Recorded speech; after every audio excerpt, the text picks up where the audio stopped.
Hello everyone, welcome back to my channel.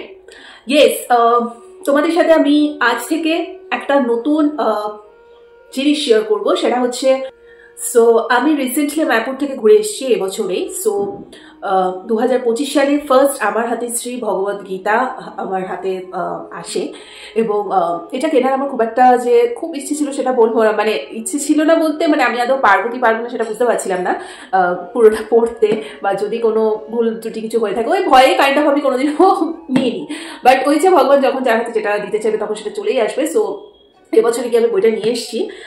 তো আমার already start হয়ে গেছে, আমি অনেকদিন ধরে এই বইটা পড়ছি, অলরেডি আমার থার্ড অধ্যায় রানিং চলছে।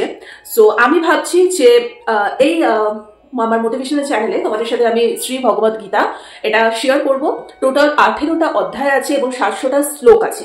এবার টোটাল 18টা অধ্যায় আমি এক এক দিন করে তোমাদের সাথে শেয়ার করব। আর সপ্তাহে 3টে দিন করে ভগবত গীতার ক্লাস আসবে, যেমন হচ্ছে সোম, বুধ আর শুক্র। এই 3 দিনই আমি আমার বেস্ট দেওয়ার চেষ্টা করব, মানে এক এক দিন বসে টোটালটা অধ্যায় আমি শেষ করব। তার জন্য যদি 1 ঘন্টা 1.5 ঘন্টা 2 ঘন্টার ভিডিও পর্যন্ত হয়, তোমরা যারা ইন্টারেস্টেড তারা দেখবে, আর যারা ইন্টারেস্টেড না তারা এমনি দেখবে না, অমনি দেখবে না, সো তারা স্কিপ করে যাবে। কারণ ভালো ভিডিও মানুষ খুব একটা দেখে না, আর তাদের কিছু যায়ও আসে না আমার। আর স্পেশালি কি দেখবে না দেখবে তার জন্য আমি ভিডিও একদমই বানাচ্ছি না। আমার ইচ্ছে, আমার মন চেয়েছে বলেই আমি ভগবত গীতার ক্লাস স্টার্ট করছি, ভিডিও বানাবো। সো যদি শূন্য মানুষও থাকে তাতেও আমার কিছু যায় আসে না। সো যাই হোক, আবার বলবো হরে কৃষ্ণ, রাধে রাধে। সবাই যদি ইন্টারেস্টেড থাকো তবেই কিন্তু তোমরা জয়েন করো। এবং শ্রী ভগবত গীতা এটা আমি বাংলা ভার্সনটাই নিয়েছি। আর এখানে না মানে 18টা অধ্যায় আছে, আমি যেটা বললাম, তোমরা চাইলে বইটা কিনে নিতে পারো। 18টা অধ্যায়ের মধ্যে বিভিন্ন নাম আছে, যেমন প্রথম অধ্যায় হচ্ছে বিষাদ যোগ, দ্বিতীয় অধ্যায় হচ্ছে সাংখ্য যোগ, তৃতীয় অধ্যায় হচ্ছে কর্মযোগ, চতুর্থ অধ্যায় হচ্ছে জ্ঞান যোগ, মানে এরকম ভাবে 18টা অধ্যায় রয়েছে। এবার অধ্যায়ের ভেতরে তোমাদের এই বইটাতে যে জিনিসটা রয়েছে সেটা হচ্ছে খুব সুন্দর করে সংস্কৃততে শ্লোক দেওয়া রয়েছে, ঠিক আছে। এবার সংস্কৃত শ্লোক যদি তোমাদেরকে এখন বলতে যাই তা তোমরা কিছু বুঝবে না। মানে যেমন ধরো এই যে ওপরে এই অংশটা হচ্ছে পুরো সংস্কৃতে লেখা আছে, সেইটা ব্যাখ্যাটা এখানে বাংলায় করা আছে, ঠিক আছে। আমি তোমাদেরকে এই লাইনটুকু পড়ে তার ব্যাখ্যাগুলো বলবো, ঠিক আছে। যদিও বা আমার এই অধ্যায়গুলো পড়া হয়ে গেছে, কারণ আমি অনেকদিন হয়ে গেছে মায়াপুর থেকে বাড়ি এসেছি, এবং আমি জাস্ট ওয়েট করছিলাম কতদিনে আমি স্টার্ট করবো পড়াটা। তো পড়তে পড়তে আমার কি মনে হলো যে আমি নিজে একা কেন এটা করবো, তো তোমাদের সাথে একটু শেয়ার করে নেওয়া যাক। সো সেই জন্যই আজ থেকে আমি ভিডিওটা স্টার্ট করে দিচ্ছি। সো ফার্স্ট ইন্ট্রোডাকশনটাই অনেকটা বড় হয়ে গেল, বিকজ তোমাদের না বুঝিয়ে দিলে তোমরা বুঝবে না। তো আমি প্রথমেই বলে দিচ্ছি ভিডিও কিন্তু অনেক লং হবে, যারা ইন্টারেস্টেড তারাই দেখবে, আর যারা ইন্টারেস্টেড না স্কিপ করে যাবে, কোনো অসুবিধা নেই। আর সব থেকে ভালো হয় যখন রাতের বেলা ধরো কাজ টাজ সেরে যখন ঘুমানোর টাইম, যখন তোমরা শোবে তখন কানে হেডফোনটা দিয়ে একটু বোঝার চেষ্টা করো, খুব ভালো লাগবে। ওপরে সংস্কৃত শ্লোকগুলো আমি বলছি না, বিকজ সেগুলো পড়লে তোমরা নিজেরাও বুঝতে পারবে না আদতে কি বলতে চেয়েছে। সেই বিষয়গুলোই আমি পড়ে পড়ে মানে অনুবাদটা পড়ে পড়ে মিনিংটা বলে দেবো, ঠিক আছে। আশা করি তোমরা বুঝতে পেরেছো। সো চলো আজকের বেশি লেট না করে ভিডিওটাকে স্টার্ট করা যাক। হরে কৃষ্ণ। আচ্ছা, ফার্স্ট অধ্যায় হচ্ছে বিষাদ যোগ, ঠিক আছে। তো চলো আমি বলা শুরু করি। ধৃতরাষ্ট্র বললে, হে সঞ্জয়, ধর্মক্ষেত্রে কুরুক্ষেত্রে যুদ্ধ করার মানুষে সমবেত হয়ে আমার পুত্রেরা এবং পাণ্ডুর পুত্রেরা কি বললো, ঠিক আছে। তোমাদের ফার্স্টেই বলে রাখছি, যারা তোমরা মহাভারত দেখেছো তারা তো খুব ভালোভাবেই তোমরা জানো, বা যারা পড়েছো মহাভারত, না পড়ে থাকলেও অনেক সিরিয়াল টিরিয়াল আছে সেখানে তোমরা দেখে থাকবে। এগুলো পড়ো, মানে এইসব একটু একটু করে পড়া শুরু করো। আমার মহাভারত, রামায়ণ এগুলো ঘেটে খাওয়া, বাট কোনোদিন পড়িনি, মানে এইসব সিরিয়াল টিরিয়াল আমার পুরো দেখা। সো যাই হোক, তো সেখান থেকেই মানে স্লটটা এটাই যে আমরা সবাই জানি যে পাণ্ডবদের সাথে যে যুদ্ধের যে কুরুক্ষেত্র যেটা হয়েছে, সেখানে ওই রণক্ষেত্রে দাঁড়িয়ে এই স্লটটা স্টার্ট হচ্ছে, ঠিক আছে। এখানে তোমাদের অনেকে কোয়েশ্চেন থাকতে পারে সঞ্জয়কে, ধৃতরাষ্ট্রকে আশা করি মনে আছে তোমাদের। উনি হচ্ছেন জন্মগতই অন্ধ ছিলেন, এবং ওনাকে সাহায্য করার জন্য সঞ্জয় নামক একজন ছিলেন যে ব্যাসদেবের শিষ্য, ঠিক আছে। এবার ব্যাসদেবের আশীর্বাদে তিনি দিব্য দৃষ্টির প্রভাবে ধৃতরাষ্ট্রের ঘরে বসে কুরুক্ষেত্রের রণাঙ্গন দেখতে পাচ্ছিলেন, আর তাই ধৃতরাষ্ট্র তাকে যুদ্ধক্ষেত্রের পরিস্থিতি সম্পর্কে জিজ্ঞেস করেন। মানে কুরুক্ষেত্রে মানে যেহেতু ধৃতরাষ্ট্র মানে অন্ধ ছিলেন, তো সেই জন্য উনি তো কুরুক্ষেত্রে পার্টিসিপেট করতে পারেনি, উনি ইয়েতেই ছিল, উনি রাজসভাতেই ছিল। তো উনি জিজ্ঞেস করছিলেন সঞ্জয়কে যে বেদব্যাসের তো তুমি শিষ্য এবং তোমাকে তো উনি দিব্য দৃষ্টি প্রদান করেছেন, যে তোমার দৃষ্টির মাধ্যমে তুমি সবকিছু দেখতে পারবে, এইটা প্রদান করেছেন যেহেতু, তা তুমি আমাকে বলো যে এক্স্যাক্টলি এই মুহূর্তে যুদ্ধক্ষেত্রে কি হচ্ছে, মানে পাণ্ডব পুত্ররা এবং আমার সন্তানেরা কি করছে। ঠিক আছে, এটা হচ্ছে এই বিষাদ যোগের এই শ্লোক 1-এর সারমর্ম। আমি একদম পাঠ্যভাবে তোমাদেরকে বুঝিয়ে দিচ্ছি যাতে তোমাদের বিষয়টা বুঝতে সুবিধা হয়। এখানে কিন্তু আরো বিশাল বড় করে বিশ্লেষণ আছে যেটা আমি পড়েছি, কিন্তু তোমাদের সাথে এতটা শেয়ার করতে গেলে তো মানে অনেকটা আরো বেশি লং হয়ে যাবে না ভিডিওটা। তো যতটুকু বোঝার কনসেপ্ট আমি সেটা বুঝিয়ে দিচ্ছি। এবার শ্লোক 2। সঞ্জয় বললেন, হে রাজন, পাণ্ডবদের সৈন্যসজ্জা দর্শন করে রাজা দুর্যোধন দ্রোণাচার্যের কাছে গিয়ে বলল।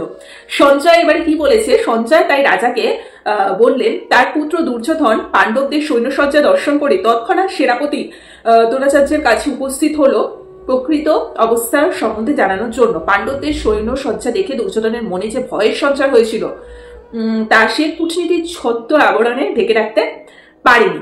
মানে তখন সঞ্জয় বলল যে পাণ্ডবদের সৈন্যসজ্জা দেখে, মানে রণক্ষেত্রে যুদ্ধ করার জন্য তাদের 5 পাণ্ডবের যে সৈন্য সজ্জা দেখে দুর্যোধন তো খুব ভয় পেয়ে গেছে, কারণ সে তো জানে সে পাপ করেছে এবং সেই পাপের জন্য তো তাকে মানে এই যুদ্ধের পরিণাম কি হতে চলেছে সেটা যারা পাপী তারা কিন্তু নিজেরাই বুঝতে পারে। আজকে ধরো তুমি কোনো পাপ করেছো, ঠিক আছে, তুমি নিজে বুঝতে পারবে এটা ফল কি হবে, সুতরাং তোমার মনে কিন্তু ভয় জন্মাবে।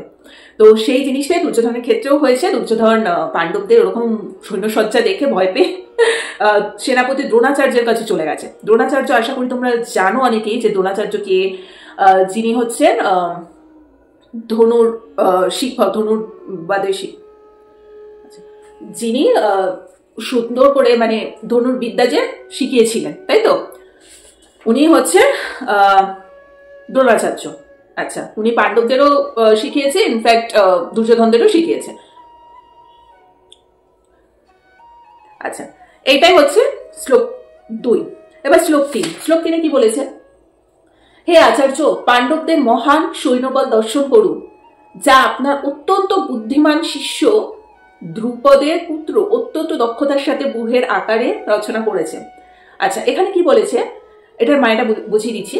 পঞ্চ পাণ্ডবের পত্নী দ্রৌপদীর পিতা দ্রুপদ রাজের সঙ্গে দ্রোণাচার্যের কিছু রাজনৈতিক মনোমালিন্য ছিল। তিনি দ্রোণাচার্যকে হত্যা করতে সক্ষম এক পুত্র লাভ করেছেন, ঠিক আছে, বরপ্রাপ্ততে। কিন্তু দ্রুপদ তার সে পুত্র দৃষ্টদ্যুম্নকে যখন অস্ত্র শিক্ষার জন্য তার কাছে প্রেরণ করেন, তখন উদার ব্রাহ্মণ রূপে দ্রোণাচার্য তাকে সব রকমের অস্ত্র শিক্ষা এবং সামরিক কলা কৌশলের শিক্ষা প্রদান করেছিলেন। এখন কুরুক্ষেত্রের যুদ্ধক্ষেত্রে দৃষ্টদ্যুম্ন পাণ্ডবদের পক্ষে যোগদান করে তাদের সৈন্যপুঞ্জ রচনা করেছেন। দ্রোণাচার্যের এই ত্রুটির কথা দুর্যোধন তাকে স্মরণ করিয়ে দিল, যাতে তিনি সতর্কতার সাথে যুদ্ধ করেন। অর্জুন ছিলেন তার সবচেয়ে প্রিয় মেধাবী শিষ্য। আর দ্রোণাচার্যের কি বললাম, উনি তো শিখিয়েছিলেন। এবার এখানে ব্যাপারটা হচ্ছে পঞ্চ পাণ্ডবের পত্নী তো দ্রৌপদী, আমরা সবাই জানি। দ্রৌপদীর পিতা ছিল হচ্ছে দ্রুপদ রাজ, ঠিক আছে। এবার দ্রুপদ রাজের সন্তান, দ্রুপদ রাজও মানে চেয়েছিলেন ওনার একজন মানে ছেলে চাই যে দ্রোণাচার্যকে মানে হত্যা করবেন, এটাই। কেননা ওদের দ্রোণাচার্যের সাথে দ্রুপদের মানে ইয়ে ছিল, রাজনৈতিক মনোমালিন্য ছিল, ঠিক আছে। সেটার প্রতিশোধ নেওয়ার জন্য সে চেয়েছিল তার একটা ছেলে হোক, এবং সত্যি তার দৃষ্টদ্যুম্ন নামক ছেলে হয়, ঠিক আছে, মানে তার ছেলে হয়, তার নাম উনি দৃষ্টদ্যুম্ন রেখেছিল এবং অস্ত্র শিক্ষা শেখার জন্য তাকে ওই দ্রোণাচার্যের কাছে দ্রুপদ পাঠিয়েছিল। এবং দ্রোণাচার্য অত কিছু না ভাবনা চিন্তা করে তাকে অস্ত্র শিক্ষা মানে ধনুর বিদ্যা ভালোভাবে শিখিয়ে দিয়েছে, ঠিক আছে। এবং অপরদিকে কিন্তু অর্জুনও ভীষণ ফেভারিট স্টুডেন্ট যাকে বলে, সেটা ছিল দ্রোণাচার্যের কাছে। তো সবটা মিলিয়ে দুর্যোধন দ্রোণাচার্যের কাছে গিয়ে বারবার কিন্তু এগুলো মনে করিয়ে দিচ্ছে যে আপনি তো এই ভুলটা করেইছেন, যে আপনি আপনার শত্রুর ছেলেকেই প্রথমত সুন্দর করে ধনুর্বিদ্যা শিখিয়েছেন, আর অপরদিকে আপনার ফেভারিট স্টুডেন্ট হচ্ছে অর্জুন, তাকেও আপনি সেটা শিখিয়েছেন। মানে সবাই তো একটা টিমেই রয়েছে, ঠিক আছে, আপনার থেকে শিক্ষা পেয়ে সবাই একটা টিমে চলে গেছে, আর আপনি এখানে আমাদের সাথে রয়েছে। ঠিক আছে, তা আপনাকে এটাই সতর্ক করে দিচ্ছি, আপনি আবার আবেগে ভেসে যাবেন না যে আপনার স্টুডেন্টদের আপনি শিখিয়েছেন, যেটা হয়ে থাকে। ঠিক আছে, কারণ এটা আমরা রণক্ষেত্রে যুদ্ধ করতে নেমেছি, এখানে কোনো আবেগ ফাবেগের কোনো ব্যাপার নেই। সেটাই দুর্যোধন বেচারা এত ভয় পেয়ে গেছে যে সে গিয়ে এই কথাগুলো দ্রোণাচার্যকে বলছে। দুটো তো দল হয়েছিল, পাণ্ডবদের দলেও বেশ কিছু জন ছিল আর দুর্যোধনদের দলেও বেশ কিছু জন ছিল। তোমাদের আস্তে আস্তে বলে দেবো যে দুর্যোধনদের দলে কারা কারা ছিল আর পাণ্ডবদের দলে কারা কারা ছিল, যারা জানো তারা তো জানে। আচ্ছা, শ্লোক 4। এই সমস্ত সেনাদের মধ্যে ভীম ও অর্জুনের সমকক্ষ অনেক বীর ধনুর্ধারী রয়েছেন এবং যুযুধান, বিরাট, ধ্রুপদের মতো মহাযোদ্ধা রয়েছে। আচ্ছা, তাহলে কি বলতে চাইছে এখানে দুর্যোধন? এটাই দ্রোণাচার্যকে বলছে যে ধৃষ্টদ্যুম্নের সাথেও কে কে রয়েছে পাণ্ডবদের পক্ষে। এবার দেখো, ভীম ও অর্জুনের মতো ভয়ঙ্কর শক্তিশালী রথী মহারথীরাও আছে, সেই কথাও দুর্যোধন মনে করিয়ে দিলেন দ্রোণাচার্যকে। তাহলে ভীমের তো শক্তি সবাই জানি, ভীমের কি শক্তি, এছাড়া অর্জুন তো সবাই জানো, আমরা সবাই জানি। তো ধৃষ্টদ্যুম্নের সাথে এরাও রয়েছে, মানে এগুলো হচ্ছে সব পাণ্ডবদের টিম, কতটা স্ট্রং সেটাই বারবার দুর্যোধন মনে করিয়ে দিচ্ছে। আচ্ছা, এবার শ্লোক 5 থেকে 7। ঠিক আছে, তোমরা কতটা বুঝতে পারছো জানি না। এখানে কি বলেছে? সেখানে দৃষ্টকেতু, চিকিতান, কাশীরাজ, পুরজিৎ, কুন্তিভোজ ও শৈবের মতো অত্যন্ত বীর বলবান যোদ্ধারাও রয়েছে। সেখানে রয়েছে অত্যন্ত বলবান যুধামন্য, প্রবল পরাক্রমশালী উত্তম মৌজা, সুভদ্রার পুত্র এবং দ্রৌপদীর পুত্রগণ। এইসব যোদ্ধারা সকলেই মহারথী। হে দ্বিজোত্তম, আমাদের পক্ষে যে সমস্ত বিশিষ্ট সেনাপতিগণ সামরিক শক্তি পরিচালনার জন্য রয়েছেন, আপনার অবগতির জন্য আমি তাদের সম্বন্ধে বলছি। যারা যারা মহারথী এই যুদ্ধে আছে তাদের কথা দুর্যোধন দ্রোণাচার্যকে বলেছেন। ঠিক আছে, এখানে এইটুকুই বুঝিয়েছে। যেমন অনেকেই রয়েছে, ধৃষ্টকেতু, চেকিতান, সুভদ্রার পুত্র, দ্রৌপদীর পুত্রগণ, তারপরে প্রচুর প্রচুর সমস্ত মহান মহারথী যোদ্ধারা এখানে রয়েছে, সেই কথাটাই বারবার দ্রোণাচার্যকে দুর্যোধন মনে করিয়ে দিচ্ছে। ওই বলে না যে যারা পাপ করে তাদের মনে সবসময় ভয়ই থাকে, ওটাই হচ্ছে ব্যাপার। আচ্ছা, এটা হচ্ছে শ্লোক 8। এবার শ্লোক 8-এ চলে গেছি। আচ্ছা, এটাতে টোটাল কটা শ্লোক আছে আমি একটু তোমাদের আগে থেকে বলে দিচ্ছি, যাতে তোমাদের বুঝতে একটু সুবিধে হয়। এটাতে টোটাল 46টা শ্লোক আছে। ঠিক আছে, আমার দেখো অলরেডি সব পড়ে লেখা আছে। সো যাই হোক, 46টা শ্লোক, কিন্তু অলরেডি আমাদের কটা শ্লোক চলছে, এখন 8 নাম্বার চলবে। ঠিক আছে, আমি একদম শর্ট করে তোমাদেরকে বুঝিয়ে দিচ্ছি যাতে তোমাদের বুঝতে সুবিধা হয়। আচ্ছা, 8 নম্বর শ্লোকে কি বলেছে? সেখানে রয়েছে আপনার মতো ব্যক্তিত্ব। এবারে দেখো এতক্ষণ তো দুর্যোধন বলল যে পাণ্ডবদের সাথে কারা কারা রয়েছে, পঞ্চ পাণ্ডবের সাথে কারা কারা রয়েছে সেটা এতক্ষণ ধরে দুর্যোধন দ্রোণাচার্যকে বললো। আশা করি বুঝতে পেরেছো। এবার উনি বলছে, মানে দুর্যোধন এটাও স্মরণ করিয়ে দিচ্ছে দ্রোণাচার্যকে যে আমাদের টিমে কারা কারা আছে। সেখানে রয়েছে আপনার মতো ব্যক্তিত্ব, মানে দুর্যোধনকে বলছে আপনার মতো ব্যক্তিত্ব রয়েছে, মানে দ্রোণাচার্য নিজেই তো ধনুর্বিদ্যার শিক্ষক, তো তাকে কে হারাবে এটাই দুর্যোধন ভেবে রেখেছে। কিন্তু ও ভুলে গেছে যে পাপ বাপকেও কখনো ছাড়ে না। সে যত বড়ই তুমি ধনুর্ধারী শিক্ষকই হও আর যেই হও, তুমি অন্যায় করলে তোমার শাস্তি নিশ্চিন্ত, সেটা দুর্যোধন ওই মুহূর্তে বুঝতে পারিনি। তো যাই হোক, আপনার মতো ব্যক্তিত্ব, ভীষ্ম, কর্ণ, তোমরা আশা করি এই নামগুলোর সাথে পরিচিত। ভীষ্ম, কর্ণ, কৃপাচার্য, অশ্বত্থামাকে দ্রোণাচার্যের ছেলে, বিকর্ণ ও সোমদত্তের মতো পুত্র ভূরিশ্রবা, যারা সর্বদা যুদ্ধে বিজয়ী হয়ে থাকে। তাহলে এখানে কি বলতে চেয়েছে? বিকর্ণ দুর্যোধনের ভাই আছে, অশ্বত্থামা দ্রোণাচার্যের পুত্র আছে, এছাড়া আরো অনেকে আছে, কর্ণ আছে, তাই না?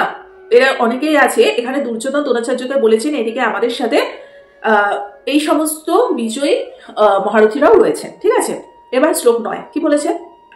আরো বহুবীর রয়েছেন যারা আমাদের জন্য তাদের জীবন ত্যাগ করতে প্রস্তুত। তারা সকলেই নানা প্রকার অস্ত্রশস্ত্রে সুসজ্জিত এবং তারা সকলেই সামরিক বিজ্ঞানে অভিজ্ঞ। এখানে স্পষ্ট, মানে এটা কি বলেছে, এখানে স্পষ্টভাবে বুঝিয়ে দেওয়া হয়েছে পাপিষ্ঠা দুর্যোধনের পক্ষ অবলম্বন করার ফলে কুরুক্ষেত্রের রণাঙ্গনে এদের সকলেরই মৃত্যু অবধারিত। অর্থাৎ এখানে দুর্যোধন বলছে এরা তো রয়েছে, তার সাথে আরো অনেক বীর যোদ্ধারা রয়েছে যারা তাদের জন্য জীবন ত্যাগ করতেও রাজি। কারণ এটা দুর্যোধন খুব ভালো করেই জানতো যে এই যে ইয়েটা হচ্ছে, যে যুদ্ধ হচ্ছে, সেই যুদ্ধতে তো তারা মরবে এবং তাদের সাথে যারা রয়েছে তারাও প্রাণ ত্যাগ করবে। সো তাও মানে সে তো কখনো হার মানবে না, যার জন্য তাকে তো যুদ্ধ করতেই হবে, তার জন্য এত শক্তিশালী সবাইকে নিয়ে উনি ময়দানে নেমেছেন, তাই না? তো যাই হোক, এবার যে শ্লোক 10, আমাদের সৈন্যবল অপরিমেয় এবং আমরা পিতামহ ভীষ্মের দ্বারা পূর্ণরূপে সুরক্ষিত। এতটাই ওভার কনফিডেন্স। অপরপক্ষে ভীমের দ্বারা সতর্কভাবে সুরক্ষিত পাণ্ডবদের শক্তি সীমিত। আচ্ছা, কি বলেছে এখানে? দুর্যোধন উভয় পক্ষের তুলনা করছে। এখানে দুর্যোধন দ্রোণাচার্যকে নিজেদের পক্ষ থেকেও বলছে, আবার পঞ্চ পাণ্ডবদের পক্ষ থেকেও বলছে। নিজেদের পক্ষ থেকে কি বলছে? যে পিতামহ ভীষ্ম আছে যেখানে আমাদের মাথার উপর, সেখানে আমার ভয় লাগার কথাই না। যেখানে আপনার মতো ধনুর্ধারী আপনি রয়েছে দ্রোণাচার্য, আমার ভয় লাগার কথাই না। কিন্তু অপোজিট দিকে তো পঞ্চ পাণ্ডবদের ক্ষেত্রে তো আবার ভীমও রয়েছে, তাই না? তো ও নিজের মধ্যেই এই জিনিসগুলো কম্পেয়ার করছে, এতটাই ভয় পেয়ে গেছে। বিশ্বের দ্বারা বিশেষভাবে সুরক্ষিত হওয়ায় হবে আর কি, এটাই ও ভেবে রেখেছে। দুর্যোধন চিরকালই ভীমের প্রতি ঈশ্বর পরায়ণ ছিল। যদি তাকে কোনোদিন মরতে হয় তাহলে একমাত্র ভীমের হাতেই তার মৃত্যু হবে। আচ্ছা, ভীমের সাথে দুর্যোধনের মানে ছোট থেকেই একটা হিংসার ব্যাপার ছিল, কারণ সে জানতো তাকে যদি কোনোদিনও মরতে হয় একমাত্র ভীমের হাতেই মরতে হবে। আর দুর্যোধন কিন্তু ভীমের হাতেই মারা গেছিল, ঠিক আছে? তো ও সবকিছুই জানতো, মানে নিজের ইগোর ঠেলায় ও এক প্রকারের যুদ্ধে নেমেছে, কিচ্ছু করার নেই। কারণ ধৃতরাষ্ট্র চেয়েছিলেন তার ভাই পাণ্ডু যখন মারা গেছিল তখন চেয়েছিল যে সমস্ত রাজ্য ধৃতরাষ্ট্র পাক, কিন্তু উনি অন্ধ হওয়াতে সেই পুরো রাজ্যের ইয়েটা তো উনি কখনো নিতে পারবেন না।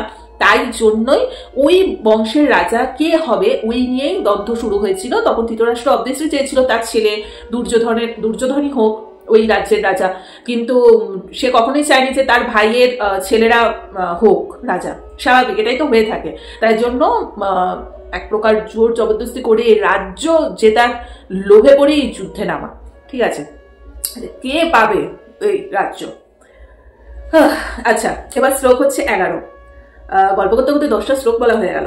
আচ্ছা, এখন আপনারা সকলে সেনামুখের প্রবেশ পথে নিজ নিজ কৌশলগত অবস্থানে স্থিত হয়ে পিতামহ ভীষ্মকে সর্বোত্তমে সহায়তা প্রদান করুন।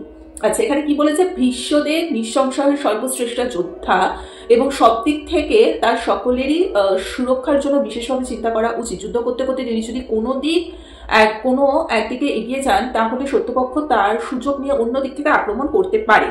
আচ্ছা, দুর্যোধন স্পষ্টই অনুভব করেছিল যে কুরুক্ষেত্রের যুদ্ধে তার জয়লাভ সম্পূর্ণভাবে নির্ভর করছে বিশ্বদেবের ওপর। সেই যুদ্ধে বিশ্বদেব এবং দ্রোণাচার্য যে তাকে সম্পূর্ণভাবে সহায়তা করবেন সেই বিষয়ে তিনি নিশ্চিন্ত ছিলেন, কারণ সে ইতিপূর্বে দেখেছিলেন যখন হস্তিনাপুরে রাজসভায় সমস্ত রাজপুরুষের সামনে দ্রৌপদীর বস্ত্রহরণ করা হচ্ছিল তখন তাদের প্রতি অসহায় দ্রৌপদীর আকুল আবেদনে সাড়া দিয়ে তারা একটি কথা বলেনি। তো শ্লোক 11তে কি বলেছে? যে শ্লোক 11তে এটাই বলা হয়েছে যে মানে দুর্যোধন তো জানতো যে পিতামহ ভীষ্ম এবং দ্রোণাচার্য তাকে একমাত্র এই যুদ্ধে জেতাতে সাহায্য করতে পারে, কারণ এর আগে যখন হস্তিনাপুরে যে বস্ত্রহরণটা হয়েছিল তোমরা সবাই জানো যে সেই সময় কিন্তু গোটা রাজসভা চুপ করেছিল, ঠিক আছে? কেউ একটা প্রতিবাদ করেনি। তাই জন্য মানে ওই যাত্রা তো বেঁচে গেছিল এবং তাই দুর্যোধন ভাবছে হয়তো এই যাত্রা তো বেঁচে যাবে। আচ্ছা, এটাই বলতে চেয়েছে। শ্লোক 12। তখন কুরুবংশের বৃদ্ধ পিতামহ ভীষ্ম দুর্যোধনের হর্ষ উৎপাদন করে সিংহের গর্জনের মতো অতি উচ্ছাদনে তার শঙ্খ বাজানো। তো এখানে কি বলতে চেয়েছে? যে তাই দুর্যোধন বলল যে এবারে আপনি মানে যুদ্ধের আগে আপনার যে শঙ্খটি আছে সেটা বাজিয়ে আপনি যুদ্ধের আহ্বান মানে জানিয়ে দিন, ঠিক আছে? তো মানে যুদ্ধের আগেকার এটাই হতো যে রাজাদের মধ্যে শঙ্খ বাজিয়ে যুদ্ধের একটা জানিয়ে দেওয়া হতো, ঠিক আছে? যে এই মুহূর্তে শুরু হতে চলেছে, এরকম একটা কনসেপ্ট। এটা এদের ক্ষেত্রেও হয়েছে, দুর্যোধনের ক্ষেত্রে এবং পাণ্ডবদের ক্ষেত্রেও হবে। আচ্ছা, এক একটা শঙ্খের নাম এক এক রকম। তো পিতামহ ভীষ্ম তখন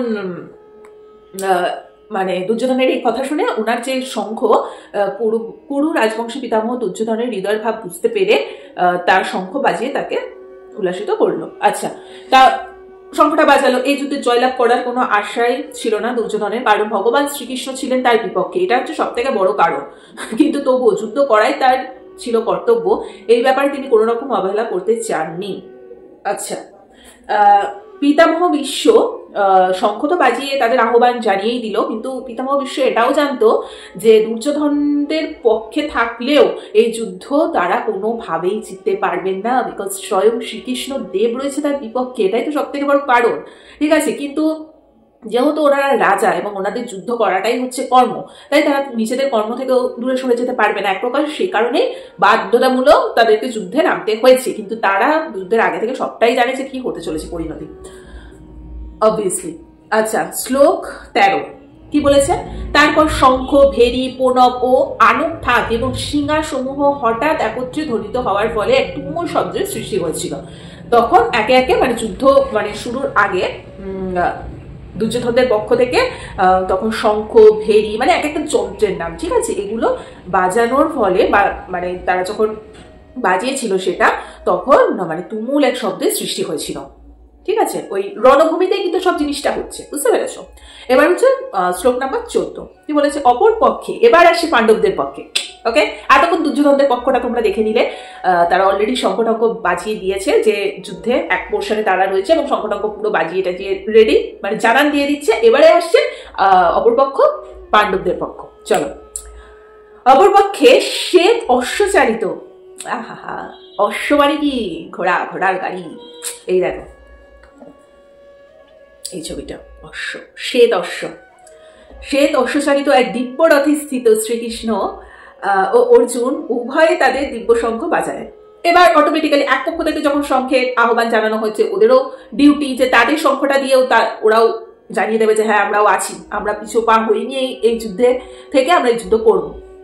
তাহলে কি বলে? শ্রীকৃষ্ণ অর্জুনের হস্তস্থিত শঙ্খকে দিব্য বলে বর্ণনা করা হয়েছে। ভগবান শ্রীকৃষ্ণ পাণ্ডব পক্ষে যোগদান করার জন্য অপর পক্ষের বিজয়ী হওয়ার কোনো আশাই ছিল না। স্বাভাবিক, শ্রীকৃষ্ণদেব যখন পাণ্ডবদের সাথে আছে, অপরপক্ষ কি করে বিজয়ী হবে?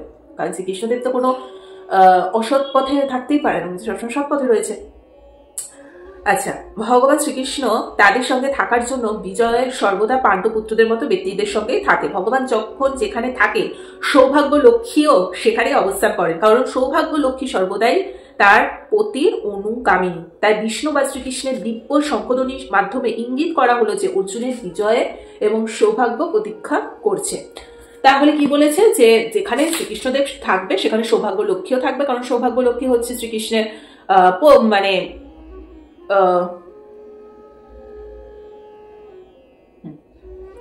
সৌভাগ্য লক্ষ্মী হচ্ছে শ্রীকৃষ্ণের স্ত্রী। সো যেখানে সৌভাগ্য লক্ষ্মী আছে, যেখানে শ্রীকৃষ্ণদেব আছে, সেখানে তো অর্জুনরা জিতবে, এটাই তো স্বাভাবিক ব্যাপার। এবার হচ্ছে শ্লোক নাম্বার 15, তোমরা দেখতে পাচ্ছ, এই যে শ্লোক নাম্বার 15, ঠিক আছে। শ্রীকৃষ্ণ তার পাঞ্চজনক নামক শঙ্খ বাজানে। এবারে কিন্তু শঙ্খের নামগুলো জেনে নেবে, যে শ্রীকৃষ্ণের শঙ্খের নাম কি, অর্জুনের শঙ্খের নাম কি, ভীমের শঙ্খের নাম কি, নকুল সহদেবের শঙ্খের নাম কি, এগুলো কিন্তু এখানে বলা হয়েছে, ঠিক আছে। শ্রীকৃষ্ণ তার পাঞ্চজনক শঙ্খ বাজালেন, অর্জুন বাজালেন তার দেবদত্ত নামক শঙ্খ, এবং ভীমকর্মা ও অতিভোজী ভীমসেন বাজালেন পৌণ্ড নামক তার বিশাল শঙ্খ, ঠিক আছে। তাহলে এখানে কি বলেছে? পাণ্ডব পক্ষে ভগবান শ্রীকৃষ্ণ তার বিশেষ শঙ্খ বাজালেন, যার নাম পাঞ্চজন্য, ঠিক আছে, তার শঙ্খের নাম। সে দিব্য শঙ্খধ্বনির যুদ্ধে অংশগ্রহণকারী সৈন্যদের কাছে অত্যন্ত প্রেরণাদায়ক। আচ্ছা, উপস্থিত কিংবা সৌভাগ্যের অধিষ্ঠাত্রী লক্ষ্মী দেবী পূর্বে নির্ধারিত হয়ে গেছিল এই শঙ্খধ্বনির মাধ্যমে সেই বার্তায় ঘোষণা করা হয়েছে। মানে ওই একটাই কথা, যে কুরুক্ষেত্রে তাদের শঙ্খধ্বনির মাধ্যমে এটাই সবাইকে তারা আশ্বস্ত করছে যে এই যুদ্ধে তারাই জয়ী হবে। আচ্ছা, শ্রীকৃষ্ণের কিন্তু বহু নাম আছে, কয়েকটা আমি একটুখানি বলি তোমাদেরকে। ভগবানের বিভিন্ন কার্যের জন্য বিভিন্ন বিভিন্ন নাম আছে, যেমন মধু, তাই না? আমরা অনেকে মধুসূদন বলি শ্রীকৃষ্ণকে। কেন মধুসূদন নামটা এসছে? মধু নামক দানবকে সংহার করার জন্য তার নাম মধুসূদন। আচ্ছা, অনেক সময় আমরা গোবিন্দ বলি। গোবিন্দ কেন বলা হয়? শ্রীকৃষ্ণের 9 লক্ষ গরু ছিল, ঠিক আছে। গাভী এবং ইন্দ্রগুলিকে আনন্দ দান করার জন্য তার নাম হচ্ছে গোবিন্দ। আচ্ছা, বাসুদেব কেন বলা হয়? বসুদেবের পুত্র রূপে অবতীর্ণ হয়েছিল বলে, আমরা তো সবাই জানি বসুদেব ওনার পিতার নাম। আর দেবকীনন্দ কেন বলে? দেবকীর সন্তান রূপে অবতীর্ণ হয়েছিল বলে তার নাম দেবকীনন্দ। আর যশোদার সন্তান রূপে বাল্যকালে প্রদর্শন হয়েছিল বলে তার নাম যশোদানন্দ।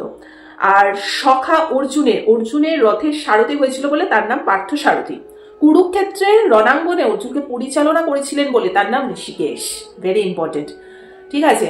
বিভিন্ন নাম শ্রীকৃষ্ণের। আচ্ছা, এবার শ্লোক 16 থেকে 18, তোমরা ওটা বুঝতে পারছো জানি না, 16 থেকে 18 জানি উল্টো দেখাচ্ছে। আচ্ছা চলো, এখানে কি বলেছে? কুন্তিপুত্র মহারাজ যুধিষ্ঠির অনন্ত বিজয় নামক, হ্যাঁ, তাহলে এতক্ষণ ধরে কি দেখলে? শ্রীকৃষ্ণের শঙ্খ উনি বাজিয়েছেন, অর্জুন তার শঙ্খ বাজিয়েছেন, ভীম তার শঙ্খ বাজিয়েছে। এবারে কে কে বাজাবে? যুধিষ্ঠির শঙ্খের নাম অনন্ত বিজয় নামক শঙ্খ বাজালেন, এবং নকুল ও সহদেব বাজালেন সুঘোষ এবং মণিপুষ্পক নামক শঙ্খ, এক একজনের এক এক রকম নামের শঙ্খ। হে মহারাজ, যখন মহান ধনুর্ধর কাশীরাজ প্রবল যোদ্ধা শিখণ্ডী দৃষ্টদুম্ন বিরাট অপরাজেয় সত্যকী দ্রুপদ দ্রৌপদীর পুত্রগণ সুভদ্রার বলবান পুত্র এবং অন্য সকলে তাদের নিজ নিজ শঙ্খ পৃথক পৃথক ভাবে বাজালেন। মানে সঞ্জয় সুকৌশলে, সঞ্জয় মানে আবার সেই ওই যে যিনি ধৃতরাষ্ট্রকে সাহায্য করছিলেন, ঠিক আছে, মানে উনি তো রাজসভায় বসেছিলেন এবং উনি যেহেতু অন্ধ ছিলেন তাই উনি কিছু দেখতে পারতেন না, তাই সঞ্জয় দিব্য দৃষ্টির মাধ্যমে সবটা দেখছিলেন যে কি হচ্ছে রণক্ষেত্রে, ওটাই উনি ধৃতরাষ্ট্রকে বলছিলেন। সঞ্জয় সুকৌশলে ধৃতরাষ্ট্রকে জানিয়ে দিলেন যে পাণ্ডব পুত্রদের প্রতারণা করে তার নিজের পুত্রদের সিংহাসনে বসাবার নিবৃত্তিটা তার পক্ষে মোটেই প্রশংসনীয় কাজ না, কারণ সঞ্জয় নিজেও জানতেন যে ধৃতরাষ্ট্র তার পুত্রদের যে যুদ্ধে পাঠিয়েছে মানে পুত্রদের রাজ সিংহাসনে বসানোর জন্য, সেটা একদম ভুল কাজ করেছে। মহাযুদ্ধের সমস্ত কুরুবংশের সমূলে বিনাশ হবে, এটা কিন্তু উনিও জানতেন। ইনফ্যাক্ট এটা সবাই জানতো, ধৃতরাষ্ট্র নিজেও জানতো, দুর্যোধনও জানতো, কিন্তু ইগো আর সিংহাসন পাওয়ার লোভ সেটা তো সামলাতে পারেনি। ওরা ভেবেছে যে এত মানে সমস্ত বলবান সবাই ওনাদের সাথে রয়েছে, তার মানে হয়তো যুদ্ধ ওনারা জিতবেন, কিন্তু ভুলে গেছে যে অপরপক্ষে শ্রীকৃষ্ণ নিজে রয়েছেন। আচ্ছা, সেখানে উপস্থিত সকলেই বিনাশপ্রাপ্ত হবে। মহারাজ, ধৃতরাষ্ট্রের জন্যই সমগ্র বিপর্যয়ের উদ্ভব হয়েছিল, কারণ তিনি তার পুত্রদের গৃহীত নীতিকে সমর্থন করেছিলেন। তিনি চেয়েছিলেন তিনি যখন রাজত্ব করতে পারেনি তার পুত্ররা রাজ করবে। এটা আমি ফার্স্টে বললাম, ধৃতরাষ্ট্রের জন্যই কিন্তু এটার উদ্ভব হয়েছিল। না হলে কিন্তু সে যদি সুশিক্ষায় তার ছেলেদেরকে মানুষ করতো তাহলে তাদের মনে এই হিংসায় পাপটা কখনো জন্মাতো না। ধৃতরাষ্ট্র নিজে যখন রাজত্ব করতে পারেনি তখন সে চেয়েছিল যে আমার ছেলেরা তাহলে এই বংশে রাজত্ব করবে, তার জন্য যুদ্ধে এত বড় একটা সৃষ্টি হয়েছে, নাহলে তো যুদ্ধটাই হতো না। সুতরাং কুশিক্ষায় মানুষ করেছে। এখানে এটাই বলতে চাই যে বাবা মাদের সবসময় ঠিকঠাক শিক্ষা সন্তানদের দিতে হবে। বাবা মা যেরকম সন্তানরাও সেরকমই হবে। প্রত্যেকটার কিন্তু আলাদা আলাদা মিনিং আছে। মহাভারতটা কিন্তু একটু জটিল, কিন্তু প্রত্যেকটা মানব জীবনের সাথে রিলেটেড, আমাদের লাইফ হিস্ট্রি এই গীতায় পুরোপুরি তুলে ধরা আছে। সেটার পুরো ইন ডিটেলস মিনিং এ যদি তোমরা ঢোকো না, প্রত্যেকটাতে তোমরা নিজেদের লাইফের সাথে এক্সাম্পল খুঁজে পাবে। এখানে শ্রীকৃষ্ণদেব এবং অর্জুনের ক্যারেক্টারটা এটাই বোঝাতে পেরেছে যে অর্জুন মানে হচ্ছে সাধারণ আমরা মানুষ, যে আমরা শুধু অর্জুন কেন, দুর্যোধন, এরা হচ্ছে, আমরা হচ্ছে পুরো সাধারণ মানুষ। আমরা তো প্রচুর পাপ করছি, এ করছি, আমরা কিছু বুঝিয়ে না এই সমস্ত বিষয়, নিজেদেরকে বিশাল মহান কিছু ভাবছি, কিন্তু একমাত্র শ্রীকৃষ্ণদেবই রয়েছেন, ওনার হাতেই আমাদের উৎপত্তি এবং ওনার হাতেই আমাদের বিনাশ। বিষয়টা হচ্ছে সেটাই। তো প্রত্যেকটা লাইনে লাইনে কিন্তু প্রচুর তাৎপর্য রয়েছে। যাই, এবার হচ্ছে 19 নম্বর শ্লোক, ঠিক আছে। বিভিন্ন শঙ্খনী নাদের সেই শব্দ ছিল প্রচন্ড।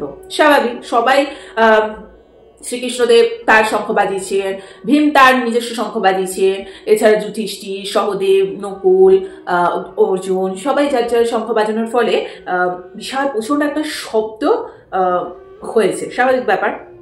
তা আকাশ এবং পৃথিবীকে প্রকম্পিত করে ধৃতরাষ্ট্রের পুত্রদের হৃদয় বিদীর্ণ করেছিল। স্বাভাবিক।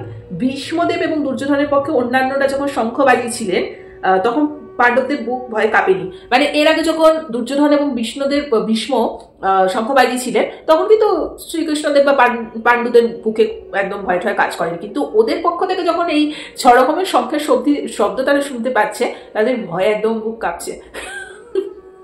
আচ্ছা, পাণ্ডবদের শঙ্খনাদে ধৃতরাষ্ট্রের পুত্রদের হৃদয় ভয়ে বিদীর্ণ হলো। আচ্ছা, ভগবানের কাছে যিনি আত্মসমর্পণ করেন তার কোনো ভয় থাকে না, এমনকি চরম বিপদেও তিনি অবিচলিত থাকেন একদম। আচ্ছা, এবার শ্লোক হচ্ছে 20। সেই সময় পাণ্ডবপুত্র অর্জুন হনুমান চিহ্নাঙ্কিত পতাকা শোভিত রথে অধিষ্ঠিত হয়ে তার ধনুক তুলে নিয়ে স্বরনিরপেক্ষ করতে প্রস্তুত হলেন। হে মহারাজ, ধৃতরাষ্ট্রের পুত্রদের সমরসজ্জায় বিনষ্ট দেখে অর্জুন তখন শ্রীকৃষ্ণকে এই কথাগুলো বললেন। আচ্ছা, তোমরা এখানে কি ছবিটা দেওয়া আছে? 1 মিনিট।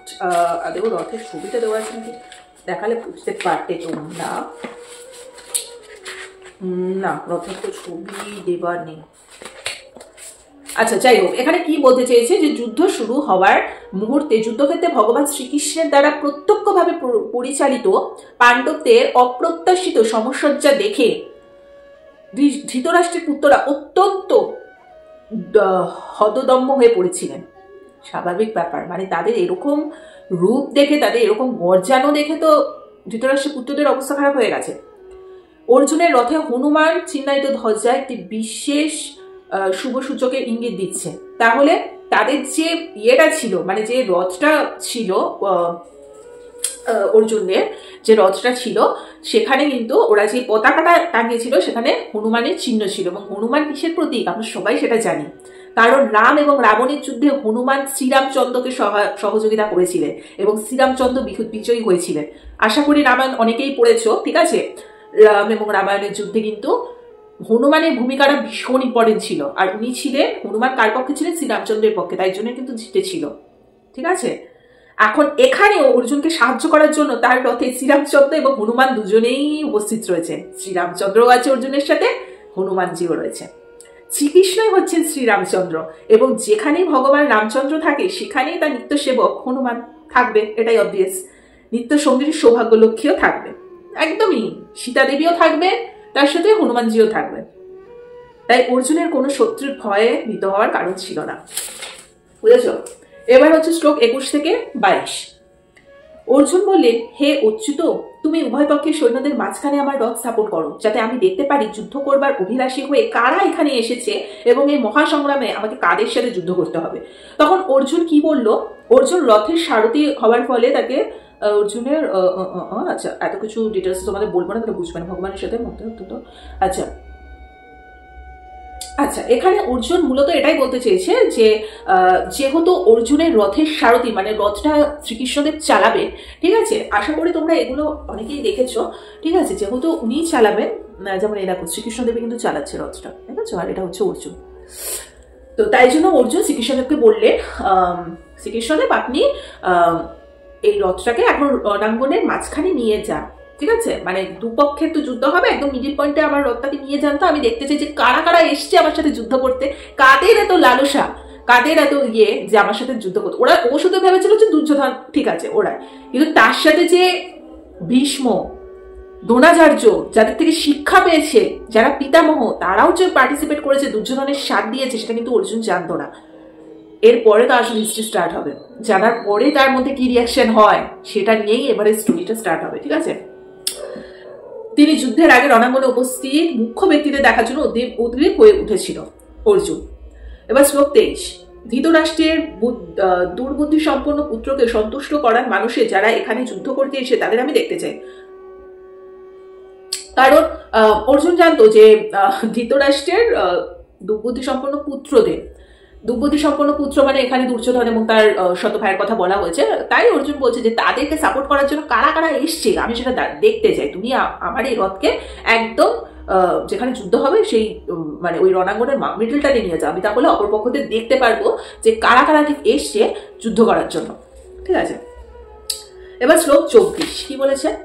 সঞ্জয় বললেন, আবার সঞ্জয় ফিরে গেছে। সঞ্জয় কে ছিল আবারও মনে করিয়ে দিচ্ছি, ধৃতরাষ্ট্রকে যে দিব্যদৃষ্টি দিয়ে সব বলছিল। কারণ ধৃতরাষ্ট্র যেহেতু জন্মগত অন্ধ ছিল, তাই উনি সঞ্জয়কে ওনার সাথে রেখেছিলেন তার দিব্যদৃষ্টি দিয়ে রণাঙ্গনে কি কি হচ্ছে সেগুলো যাতে ধৃতরাষ্ট্রকে সবটা পাই টু পাই বলতে পারে, ঠিক আছে। আমি বারে বারে তোমরা ভুলে যাবে, ওই জন্য আমি কিন্তু বারবার ডিসকাশন করে দিচ্ছি যে সঞ্জয় কে। আচ্ছা, সঞ্জয় বললে, হে ভারত, অর্জুন কর্তৃক এভাবে আদিষ্ট হয়ে শ্রীকৃষ্ণ সে অতি উত্তম রথটি চালিয়ে উভয় পক্ষে সৈন্যদের মাঝখানে স্থাপন করলেন। মানে তখন সঞ্জয় এটাই বললো যে ধৃতরাষ্ট্র এই সময় অর্জুন শ্রীকৃষ্ণদেবকে বললেন যে তার রথটাকে মিডিলে নিয়ে যেতে তিনি দেখতে চান যে কারা কারা যুদ্ধ করতে এসছে, সেটাই উনি বিশ্লেষণ করলেন। শ্লোক 25। ভীষ্ম, এবার থেকে স্টার্ট হবে। ভীষ্ম, দ্রোণ প্রমুখ পৃথিবীর অন্য সমস্ত নৃপতিদের সামনে ভগবান ঋষিকেশ বললেন, হে পার্থ, এখানে সমবেত সমস্ত কৌরবদের দেখো। শ্রীকৃষ্ণদেব নিয়ে গেলেন রথটাকে, মাঝখানে দাঁড় করালেন এবং কি বলল? পার্থ মানে এখানে কাকে বুঝিয়েছে? অর্জুনকে বুঝিয়েছে। শ্রীকৃষ্ণদেব তখন অর্জুনকে কি বলল? সমস্ত কৌরবদের দেখো। তাদের মধ্যে তিনি কি বোঝাতে চেয়েছিলেন? অর্জুন কি যুদ্ধ না করে সেখানে ক্ষান্ত হতে চেয়েছিলেন? শ্রীকৃষ্ণ তার পুত্র অর্জুনের কাছ থেকে এমন আচরণ কখনো আশা করেনি। এখন শ্রীকৃষ্ণ যখন অর্জুনকে বললে, আচ্ছা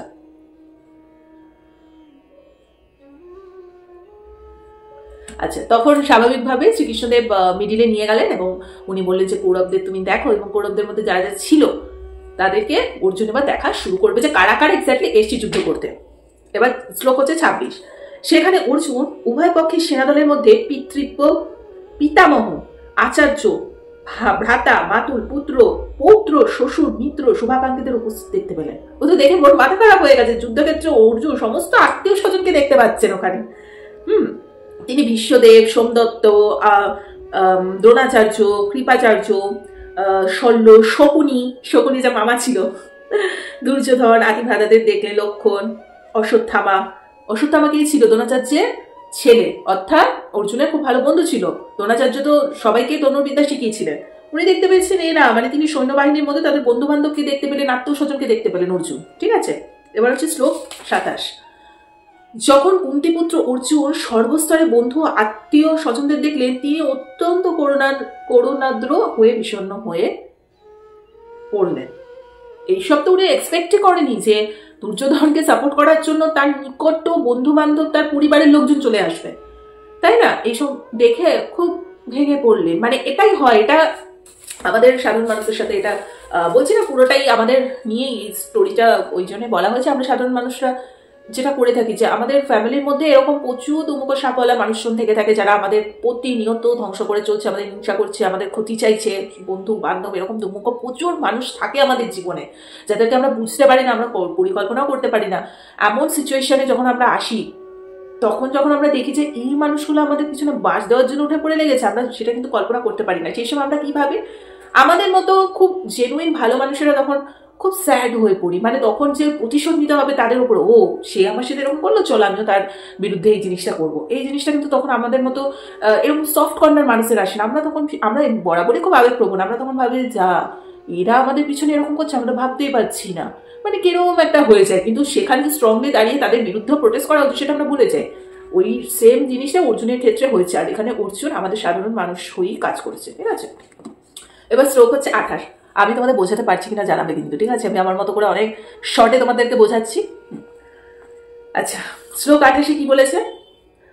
অর্জুন বললেন, হে প্রিয়বর কৃষ্ণ, আমার সমস্ত বন্ধু বান্ধব ও আত্মীয় স্বজনদের এমনভাবে যুদ্ধবিলাসী হয়ে আমার সামনে অবস্থান করতে দেখে আমার সমস্ত অঙ্গ প্রত্যঙ্গ অবশ হয়ে যাচ্ছে, আমার মুখ শুকনো হয়ে যাচ্ছে।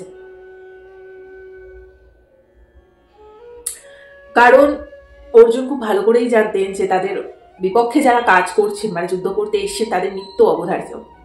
স্বয়ং শ্রীকৃষ্ণদেব যেখানে তাদের সাথে রয়েছে, সে তো জানে, সে পুরো পরিস্থিতিটাই জানে, তাই জন্য সে আরো বেশি ভয় পাচ্ছে। ঠিক আছে, তার শরীর কাঁপছে, মুখ শুকিয়ে গেছে। অর্জুন এই ধরনের আচরণ তার দুর্বলতার প্রকাশ নয়, তা হচ্ছে তার হৃদয় কোমলতার প্রকাশ। ভগবানের শুদ্ধ একটি ভক্তের, মানে ভগবানদের শুদ্ধ ভক্তরা কিরকম হয়, এখানে খুব আবেগপ্রবণ হয়, হৃদয় কোমল হয়। মানে আমি এই এক্সাম্পলটা দিলাম না যে অন্য কেউ বলে কি ও ফাইট করবো, এই করবো, এরকম একটা মনোভাব থাকবে, কিন্তু এটা আমাদের কিন্তু দুর্বলতার কোনো ইয়ে না যে আমরা বিশাল দুর্বল বলে কোনো মানুষকে আঘাত করতে চাই না, সেটা না। কিন্তু আমরা হৃদয় থেকে প্রচন্ড কোমল, বিষয়গুলো বুঝতে হবে। দুর্বল কাপুরুষ জিনিস আলাদা, হৃদয় কোমল জিনিস আলাদা।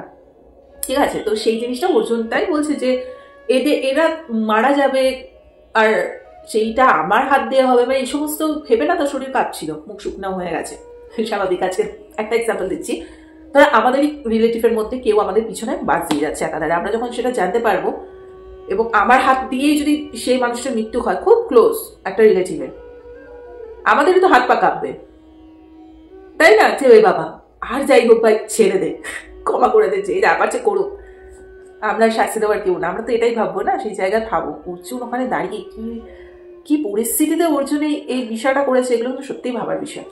যাই হোক, আর এতটা শক্তি পেয়েছি বিকজ শ্রীকৃষ্ণদেব স্বয়ং ওনার সাথে ছিলেন বলে। এখানে আছে পুরো ব্যাপারটাই রয়েছে, এখানে তোমরা সব জানতে পারবে। এটা তো সবে বিষাদ যোগ, প্রথম অধ্যায় শুরু করেছি, এরপরে সাংখ্য যোগ আছে, কর্মযোগ আছে, এক একদিন করে এক একটা পাঠ নিয়ে আসবো। শ্লোক 29 কি বলেছে? আমার সর্বশরীর কম্পিত এবং রোমাঞ্চিত হচ্ছে, আমার হাত থেকে গান্ডিব খসে পড়ছে এবং ত্বক জ্বলে যাচ্ছে। প্রাণহানির আশঙ্কা জানতো যে প্রাণহানি হবে, তাই জন্য তার ভীষণ মন অস্থির হয়ে পড়েছে। তার বিখ্যাত গান্ডিব ধনুক, ঠিক আছে, সেটা হাত থেকে খসে পড়ে যাচ্ছে, তার হৃদয় দগ্ধ হচ্ছে, ত্বক পড়ে যাচ্ছে, মানে যাতা অবস্থা অর্জুনের এরকম হচ্ছে ওদেরকে দেখে।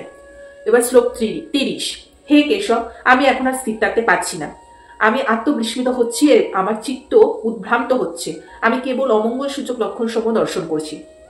এইসব দেখে অর্জুন অধৈর্য হয়ে পড়ে তিনি যুদ্ধক্ষেত্র থাকতে অক্ষম হয়ে পড়েছেন এবং মানসিকভাবে দুর্বলতার কারণে মানে তিনি আর চাইছেনই না এখানে থাকতে, তিনি চাইছেনই না যুদ্ধ করতে, ঠিক আছে, মানে সে অন্য রকম হয়ে গেছে এই সমস্ত দেখে। শ্লোক 31। হে কৃষ্ণ, যুদ্ধে আত্মীয় স্বজনদের নিধন করার মাধ্যমে কিভাবে মঙ্গল হতে পারে? আমি তো দেখতে পাচ্ছি না। আমি কোনো যুদ্ধ জয়, রাজ্য এবং শুভ কামনা করি না। সে শ্রীকৃষ্ণকে বলছে যে আত্মীয় স্বজনদের প্রাণ হনন তো দূরের কথা, শত্রুকে পর্যন্ত হত্যা করতে উনি নারাজ। তিনি মনে করেছেন আত্মীয় স্বজন হত্যা করে তিনি সুখী হবেন কিভাবে, তাই তার যুদ্ধ না করাই ভালো, ঠিক আছে। উনি বলছে আমি তো আত্মীয় স্বজনদের মারলে আমি তো পাপের ভাগিদার হব, ঠিক আছে, সুতরাং আমার দরকার নেই ওই রাজ্য ফাজ্য, আমার কিচ্ছু দরকার নেই, আমি করবোই না এই যুদ্ধ। এবার শ্লোক 32 থেকে 35 কি বলেছে? হে গোবিন্দ, যাদের জন্য রাজ্য এবং সুখভোগের কামনা, তারা সকলেই যখন দেখছি এই রণক্ষেত্রে আজ উপস্থিত, তখন আমাদের রাজ্যে কি প্রয়োজন? সুখভোগ জীবন ধারণের বা কি প্রয়োজন? হে মধুসূদন, যখন আচার্য, পিতৃব্য, পুত্র, পিতার সহ মাতুর, মানে শ্বশুর, স্বর্লোক আত্মীয় স্বজন সকলেরই প্রাণ এবং ধনাদের আশা পরিত্যাগ করে আমার সামনে যুদ্ধে উপস্থিত হয়েছে, তখন আমি তাদের হত্যা করতে চাইব কেন? এমনকি তারা যদি আমাকে বধও করে। হে জনার্দন, এই জগতের কি কথা, এমনকি ত্রিভুবনের বিনিময়েও আমি যুদ্ধ করতে প্রস্তুত নই।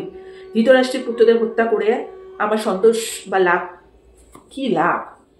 ঠিক আছে, ভগবানের ভক্ত কখনো অন্যায় আচরণকারী কারো প্রতি প্রতিহিংসা হয় না, কিন্তু ভগবানের ভক্তকে আঘাত যে দেয়। আচ্ছা, বিষয়টা হচ্ছে এখানে সেটাই অর্জুন বলছে যে এই রণক্ষেত্রে তো আমার পুরো ফ্যামিলি এসে হাজির, আমার বন্ধু বান্ধব সবাই তো এখানে হাজির হয়েছে, তাহলে কি দরকার এই মানে এই সমস্ত যুদ্ধ বুদ্ধ করে মেরে ফেলা, রক্তাক্ত করা, নিজের পাপে বোঝা, এই সমস্ত করার তো কোনো দরকার নেই। এসব করে আমার লাভটাই বা কি হবে?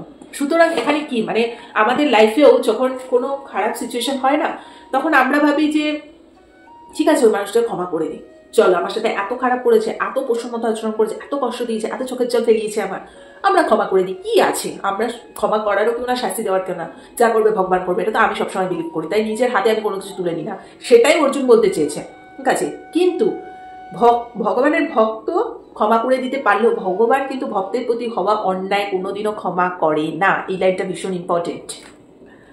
ভগবান কখনোই এই দুর্ব্যবহার সহ্য করতে পারে না। ভগবানের শ্রীচরণে কোনো অপরাধ করলে ভগবান তা ক্ষমা করতে পারেন, কিন্তু তার ভক্তের প্রতি মানে শ্রীকৃষ্ণদেবের প্রতি যদি কেউ অন্যায় করে থাকে, ঠিক আছে চলো উনি মেনে নেবেন, কিন্তু তার ভক্তকে যারা কষ্ট দেবে তাকে ভগবান ক্ষমা করবেন না। তাই অর্জুনও যদি তাদের ক্ষমা করে দিতে চায়, ভগবান একদমই তাদেরকে ক্ষমা করবে না। এটাই উনি বলতে চেয়েছেন যে আমরা যদিও বা যারা পাপ করে, আমাদের সাথে খারাপ করে, আমরা ক্ষমা করে দিতে চাই, আবার ক্ষমা করে দেওয়া ঠিক আছে চলো, কিন্তু ভগবান কিন্তু কখনো সেটা ক্ষমা করে না, ঠিক আছে। তাই জন্য আমরা সবসময় বলি না যে সবকিছু ভগবানের হাতে দিয়ে দিয়েছি, উনি জানে উনি কি করবে না করবে, আমি কে, তোমাকে আমি ক্ষমা করারও কেউ না, আমি তোমাকে ভালো বলারও কেউ না।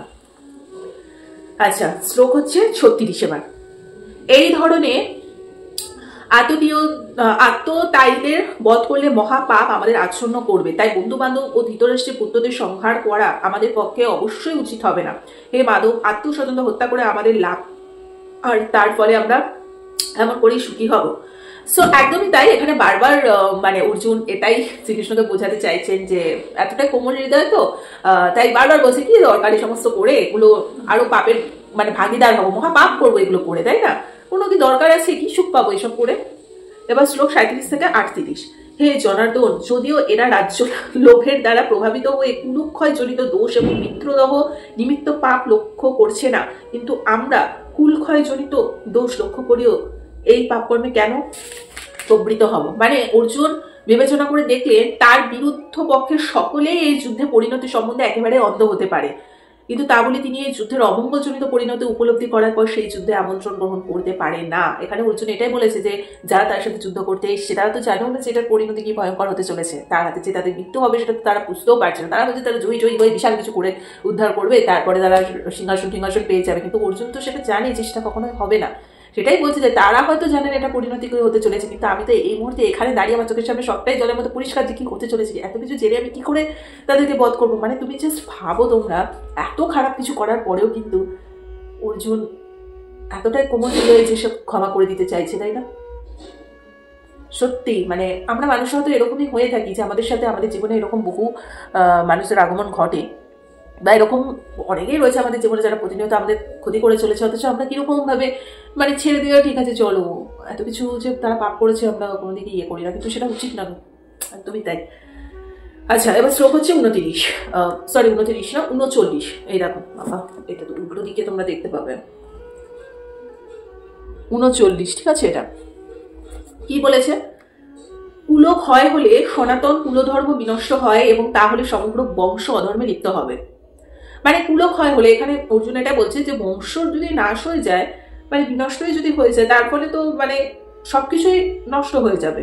তার কোনো পরিবারে, তাই তিনি পরিবারের কারো কোনো সদস্যকে মারতে চাইছেন না, হত্যা করতে চাইছেন না, ঠিক আছে।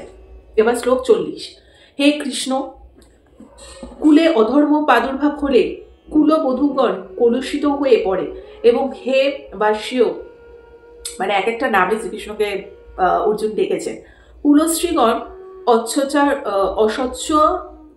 অসচ্চরিত্রা, একটু টাফ আছে, হলে অবাঞ্ছিত প্রজাতি উৎপন্ন হয়। মানে শিশু এবং স্ত্রীলোক উভয়ই পরিবারের প্রবীণদের কাছ থেকে সুরক্ষার প্রয়োজন হয়। নানা রকম ধর্মীয় আচার অনুষ্ঠান নিয়োজিত হলে স্ত্রীলোকেরা বিপদগামী হয়ে ব্যভিচারী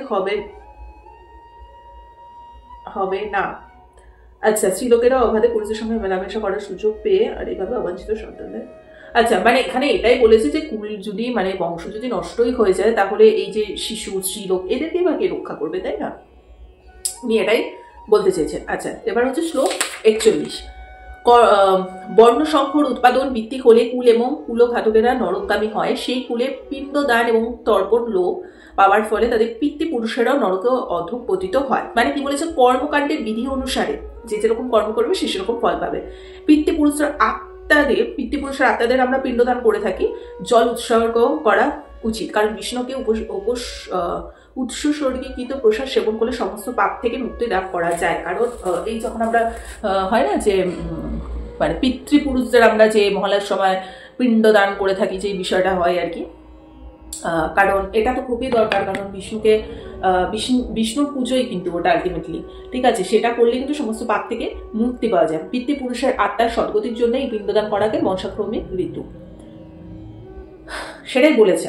আচ্ছা, এবার শ্লোক হচ্ছে 42, যারা কুকর্মের মাধ্যমে বংশের ঐতিহ্য নষ্ট করে এবং তার ফলে অবাঞ্ছিত সন্তানাদি সৃষ্টি করে, তাদের সেই দোষের ফলে সর্বপ্রকার জাতি ধর্ম এবং কুল ধর্ম বিনাশপ্রাপ্ত হয়। তাই সমাজে দায়িত্ব জ্ঞানহীন নেতাদের জন্য যদি সনাতন ধর্মের ধারা ব্যাহত হয়, তবে সমাজে বিশৃঙ্খলা দেখা যায় এবং ক্রমে ক্রমে মানুষ তাদের জীবনের চরম লক্ষ্য বিষ্ণুকে ভুলে যায়। এই ধরনের নেতাদের বলা অন্ধ, যারা অনুসরণ করে এবং যারা তাদের অনুসরণ করে। আচ্ছা, যেমন কি বলেছে এখানে, কি বলেছে? কুকর্মের মাধ্যমে বংশের ঐতিহ্য নষ্ট এবং তার ফলে মানে তারা তো সন্তান একাধিক জন্ম দিচ্ছে, ঠিক আছে, কিন্তু এই কুকর্মের ফলে তো বংশের ঐতিহ্য নষ্ট হচ্ছে না। যেমন ধৃতরাষ্ট্র যে কাজটা করেছেন, 100 পুত্রের হয়তো জন্ম দিয়েছেন কিন্তু ঠিকঠাক মানুষ করতে পারেনি, সুতরাং 100 কুলাঙ্গার জন্ম দিয়েছে তাদেরকে, তাই না? ওটাই বলতে চেয়েছি যে এইরকম ভাবে তো কুলধর্ম এমনি বিনাশপ্রাপ্ত হচ্ছে। শ্লোক 43, হে জনার্দন, আমি পরম্পরা ক্রমে শুনেছি যে যাদের কুলধর্ম বিনষ্ট হয়েছে তাদের নিয়ত নরকে বাস করতে হয়। মানে মানুষ নরকে পতিত হয়ে নানা রকম দুঃখ কষ্ট ভোগ করে প্রায়শ্চিত্ত না করলে। আচ্ছা, মানে এখানে কি বলেছে যে যেসব কুলধর্ম বিনষ্ট হয়েছে তাদের নরকে বাস করতে হয়। এটাই অর্জুন তাই বলছে যে এরকম ভাবে একটা কুলধর্ম যখন বিনষ্ট হয়ে যাবে তখন তো নরকেও ঠাই পাবো না, তাই না? ওই ব্যাপারটাই।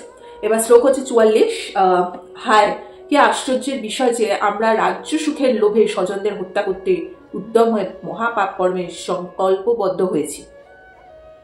সত্যি সেটাই অর্জুন বলছে যে হায় কি আশ্চর্যের বিষয় আমরা রাজ্য সুখের ভোগে স্বজনদের হত্যা করতে। এটা শুধু এখানে এই এক্সাম্পলটা দেওয়া হয়েছে। অনেক সময় সম্পত্তি নিয়ে আমাদের ভাই বোনদের মধ্যে বহু এই সমস্ত ঝগড়া ঝামেলা হয়ে থাকে যে শুধুমাত্র সম্পত্তির লোভে এরা মেরেও ফেলছে, তাদের হাতও কাঁপছে না, তাই না? সেটাই এখানে বলতে চেয়েছে যে রাজ্য পাওয়ার লোভে হ্যাঁ দুর্যোধন এবং তার সাথে যারা এসছে তারা মহা পাপে মানে জড়িয়ে পড়েছে, তাই নিজেরাও বুঝতে পারছে না।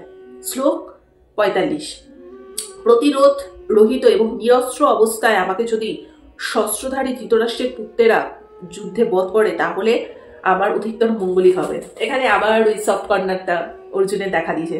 কি বলছে? শত্রু যদি নিরস্ত্র হয় বা যুদ্ধে অনিচ্ছুক হয় তবে তাকে আক্রমণ করা যাবে না, কিন্তু অর্জুন স্থির করলেন যে এইরকম বিপজ্জনক অবস্থায় তার শত্রু যদি তাকে আক্রমণ করে তবেও তিনি যুদ্ধ করবেন না। মানে সে এটাই বলছে যে ধৃতরাষ্ট্র পুত্ররা যদি তাকে বধ করতে চায় করে ফেলুক, তাতে তার কোনো অসুবিধা নেই, বাট উনি আর কোনো রকম পাপ করতে চায় না। তার দুর্যোধনেরা যদি ওকে মেরে ফেলে নিজেদেরকে বিশাল কিছু ইয়ে করতে চায় তো করুক, তাতেই তার মঙ্গল। এটাই মানে অর্জুন এটা ভাবছে। লাস্ট শ্লোক দেখো, এখানে কিন্তু শেষ, বিষাদ যোগ এখানেই শেষ। লাস্ট শ্লোক হচ্ছে 46। কি বলেছে? সঞ্জয় বললেন, আবার সেই সঞ্জয়টাকে তোমরা সবাই জানো, ধৃতরাষ্ট্রকে যিনি দিব্য দৃষ্টি দিয়ে সবটা বলছিলেন। রণক্ষেত্রে এই বলে অর্জুন তার ধনুর্বাণ ত্যাগ করে শোকে ভারাক্রান্ত চিত্তে রথ করে উপাসনা করলেন।